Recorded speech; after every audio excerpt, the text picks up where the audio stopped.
A paz do Senhor, meus amados irmãos, retornamos para o estudo da nossa sexta matéria, Cristologia, assunto palpitante, assunto muito interessante. É o segundo curso teológico, setor 4, Congregação de Santa Paula, nosso pastor setorial, pastor João Pinheiro. Vamos estudar então a nossa segunda lição, Bíblia e material didático na sua mão aí para você fazer os registros. Vamos ao estudo da Palavra de Deus.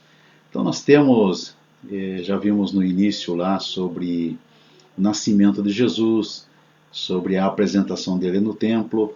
Agora nós vamos iniciar aqui o estudo sobre a fuga de Jesus Cristo para o Egito e sua volta, né? Em virtude do ódio do rei Herodes a Jesus, né, o rei dos judeus, e do aviso do anjo também do Senhor para José e Maria fugirem para o Egito, levando Jesus com ele. Isso está lá em Mateus capítulo 2, versículo 12 ao 18, confira lá, querido participante, querido aluno. Do Egito, eles só retornaram após a morte do rei Herodes. Não temos também o tempo que isso aconteceu, mas o anjo do Senhor também notificou sobre a morte do rei Herodes. Nós já estudamos aí em angeologia as ações dos anjos a favor de Jesus Cristo, né? Enviados para ministrar a favor daqueles que hão de herdar a salvação e também enviados para ministrar sobre Jesus, o nosso Salvador. Nós temos aqui então uma demonstração da preservação de Deus, o Deus Pai, sobre o menino Jesus. Deus não deixou ninguém tocar em Jesus, cuidou dele desde a sua infância. Temos também o cumprimento aqui de uma profecia, esse retorno de Jesus do Egito para Nazaré. Oséias capítulo 11, versículo 1, ele está falando lá que do Egito chamei o meu filho. Mais uma profecia que se cumpre em Jesus Cristo. Confira lá, meu querido irmão, Oséias 11:1 com Mateus capítulo 2, versículo 15. E absorva mais essa orientação, mais esse ensinamento da palavra de Deus, cumprindo em Jesus Cristo tudo que dele foi falado no Velho Testamento. Jesus Cristo está no templo então aos 12 anos de idade, após uma visita a Jerusalém durante uma festa religiosa da Páscoa. Lembre que os judeus homens eram todos obrigados a ir a estas festas em Jerusalém, 3 festas eles tinham que ir. Então Jesus Cristo ficou na cidade enquanto seus pais retornavam para casa. Jesus ficou lá no templo, dialogando, conversando com as pessoas lá no templo, com os doutores da lei, né? Jesus não estava perdido não, ele sabia o que ele estava fazendo. Então os seus pais, quando deram pela falta de Jesus, voltaram do caminho, voltaram para ver aonde ele estava. E Jesus estava lá, os doutores admirados com a sua imensa sabedoria, né? Lucas capítulo 2, versículo 47, os pais quiseram ali trazer uma palavra mais dura para Jesus, porque ele estava fazendo aquilo, e Jesus respondeu que estava tratando dos negócios de seu pai. Seu pai entendeu perfeitamente o que Jesus estava querendo lhe dizer. Então veja que existe agora um silêncio da Bíblia acerca da vida de Jesus. Entre o retorno dele do Egito até os 12 anos, também não se fala nada. E dos 12 anos, esse surgimento de Jesus ali no templo, conversando com os doutores, até o momento em que ele aparece indo para o batismo com João Batista, também não tem mais nada registrado a respeito de Jesus.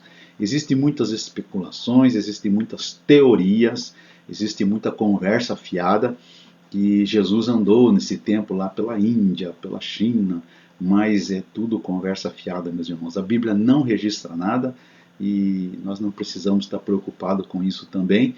Jesus, com certeza, o seu pai ensinou até a sua profissão para ele, carpinteiro, e Jesus então ele viveu ali naquela região da Galileia, aonde ele retornou do Egito. E depois ele vai aparecer registros de Jesus lá em Lucas capítulo 2, versículo 52, onde ele está sendo batizado por João Batista. Então, o batismo de Jesus está registrado lá em Mateus, Marcos e Lucas. Nós temos a narrativa bíblica. Com o batismo podemos observar aí, irmãos, 3 fatos muito interessantes e bom nós estudarmos sobre isso. Primeiro, a humildade de Jesus Cristo. Segundo, a exaltação de Jesus Cristo. E terceiro, a introdução ao ministério de Jesus Cristo. Vamos dar uma olhada nesses assuntos aí. A humildade de Jesus. Então, Jesus sendo Deus, ele se coloca no mesmo nível do ser humano normal. Foi até João Batista para ser por este batizado. Mateus capítulo 3, Marcos capítulo 1, Lucas capítulo 3 também, os versículos subsequentes aí, os irmãos estarem confirmando esse assunto. Então, Jesus, ele não precisava, porque o batismo era uma declaração de arrependimento, de pecado, e Jesus não tinha pecado e não teve para se arrepender de alguma coisa nesse sentido. Então, a humildade de Jesus Cristo foi se batizar para cumprir o que estava na lei. A exaltação de Jesus Cristo. Essa questão do batismo, falando aqui, muitos dos nossos irmãos não entendem o porquê do batismo. Interessante você também fazer uma pesquisa a respeito do significado do batismo e o porquê que os judeus se batizavam. Muito bom isso aí. Exaltação de Jesus Cristo. A semelhança do seu nascimento, também quando do seu batismo Jesus Cristo foi exaltado. Quando ele nasceu, foram os anjos, os pastores e os magos, né? Que a gente estudou na lição passada. Agora ele teve ali na sua exaltação,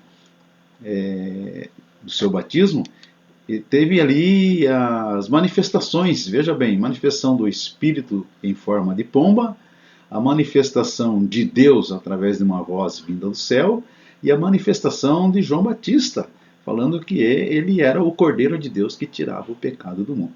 Os textos bíblicos estão aí, irmãos, nós não estamos lendo porque realmente são muitos textos bíblicos comprovando os assuntos que estamos trazendo aqui. O irmão, o leitor, o estudante, o aluno deve olhar na Bíblia esses textos bíblicos e confirmar. Eu torno a dizer, não tenha pressa no estudo da palavra de Deus, mas vai assimilando, a Bíblia vai entrando no nosso coração e vai agindo, atuando e nós vamos entendendo melhor a palavra do Senhor através da ação do Espírito Santo. Então, por ocasião do batismo de Jesus Cristo, nós podemos verificar a existência da Trindade, assunto da nossa próxima matéria, né? Através da voz de Deus, o Pai falou dos altos céus, a presença de Jesus, o Filho que estava sendo batizado, e a presença do Espírito Santo em forma corpórea de uma pomba. Então aí está a Trindade em ação. A introdução de Jesus Cristo no seu ministério, João Batista tem esta grande missão. João Batista foi aquele que, ao batizar Jesus, estava trazendo a ele essa grande missão, o início dessa grande missão. João Batista veio preparar o caminho para Jesus e até ali ele fez o que deveria ter sido feito. Então aí estão os textos bíblicos, você pode olhar, ler em Isaías capítulo 40, versículo 3, e dar uma confrontada com Mateus capítulo 3, verso 3, por exemplo, e você vai ver o cumprimento de mais uma profecia a respeito de Jesus, desta feita citando aquele que estaria abrindo o caminho para ele, preparando o caminho para ele iniciar o seu ministério. João Batista fez dessa forma. A tentação de Jesus. Então Jesus Cristo, após o batismo, se sujeitou a tentações. Durante todo o seu ministério ele foi tentado. Porém a maior, a grande tentação está registrada ali em Mateus capítulo 4, do versículo 1 ao 11, mas está também em Marcos e Lucas. Logo após o seu batismo, Jesus foi conduzido pelo Espírito Santo ao deserto para ser tentado pelo diabo.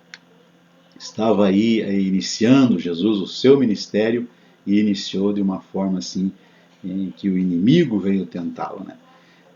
Verificamos aqui rapidamente qual o significado geral dessas tentações. Então a tentação de Jesus Cristo, ela aconteceu em pelo menos 3 aspectos. Analise aí conosco. Primeiro, o diabo tentou desviá-lo da sua missão. Tentou abalar a fé que Jesus Cristo tinha no Pai. e tentou fazer com que ele desobedecesse o Pai. Então isso foi uma tentação realmente pelo Jesus homem. Vamos lembrar que o Jesus Deus se esvaziou da sua glória, ele não usou a sua glória em favor de si. Ele foi homem e dependeu de Deus, dependeu do Espírito Santo em todas as ações dele na terra quando homem. Então o diabo tentou desviá-lo da sua missão, falando para ele, lança-te no ar, lança-te daqui, né, para que os anjos te tomem nas tuas mãos. O desejo do diabo era que Jesus Cristo fosse aclamado pelos homens com fama e glória para desviá-lo da cruz. Certo, meus irmãos? Quem busca fama e glória está correndo sérios riscos de desviar-se daquilo que Deus preparou para a sua vida. Mas o que vemos? Vemos uma vitória de Jesus. Não tentarás o Senhor teu Deus. Quer dizer, isso que o diabo propôs, na verdade era uma tentação, porque não havia necessidade nenhuma de Jesus se lançar no ar aí para que os anjos o tomassem pelas mãos e não deixassem ele cair, tropeçar, alguma coisa parecida. Então não havia essa necessidade. Então Jesus está dizendo, não tente o Senhor teu Deus. Amém, meus irmãos? Dá para entender esse texto? Muito bem. O diabo tentou abalar a fé que Jesus Cristo tinha no Pai. Se tu és o Filho de Deus, manda que essas pedras se tornem pão. Está lá em Mateus e Lucas. Se tu és o Filho de Deus, lança-te daqui abaixo. De novo, o que nós vemos? Vitória de Jesus Cristo. Jesus está mostrando como que se vence o inimigo. Pela palavra, embora o inimigo esteja usando a palavra de Deus, mas fora do contexto. Mas Jesus está usando a palavra dentro do contexto. Já estudamos também esse assunto lá no nosso primeiro encontro, entendendo que estudo, foi comentado sobre este assunto aqui. A resposta de Jesus, nem só de pão viverá o homem, mas de toda a palavra que sai da boca de Deus. E também ele respondeu, não tentarás teu Deus. Está em Mateus e está em Lucas. Esses dois evangelistas que registraram essa conversa de Jesus com o inimigo. O terceiro aspecto é o que o diabo tentou fazer com que Jesus desobedecesse ao Pai. Então todos os reinos e toda a glória dos reinos do mundo te darei, se prostrado me adorares. Esta foi a proposta do diabo para que Jesus Cristo o adorasse, ao invés de adorar ao Pai. O que nós vemos? Mais uma vitória de Jesus Cristo. Ao Senhor teu Deus adorarás, e só a Ele servirás. Mateus e Lucas registraram essa gloriosa resposta de Jesus. Atenção! O diabo distorceu a palavra de Deus. Porém, Jesus Cristo, lutando com todas as suas forças humanas, que ele tinha, venceu todas essas fortíssimas tentações usando corretamente a palavra de Deus. Este é um grande exemplo para nós. Termos cuidado com as distorções que o inimigo traz da palavra de Deus e daquilo que muitas vezes chega aos nossos ouvidos e que não deve descer aos nossos corações. Ao invés disso, vamos ter confiança total na veracidade, no poder da palavra de Deus. Porque Jesus Cristo lutou, venceu, mostrou para nós o caminho para nós lutarmos e vencermos. Jesus pode nos socorrer, Jesus socorre os filhos de Deus quando eles são tentados, porque ele foi tentado. Hebreus capítulo 2, versículo 18, nos fala ali que temos um grande sumo sacerdote também, que em tudo foi tentado e que nos socorre nas nossas tentações. Ser tentado não é pecado. O pecado é ceder à tentação. Meus amados irmãos, chegamos ao fim da nossa segunda lição. Os assuntos estão sendo passados rapidamente, mas aí estão os textos bíblicos e você pode conferi-los lendo na palavra do Senhor. Temos muita coisa ainda pela frente, muita coisa gloriosa.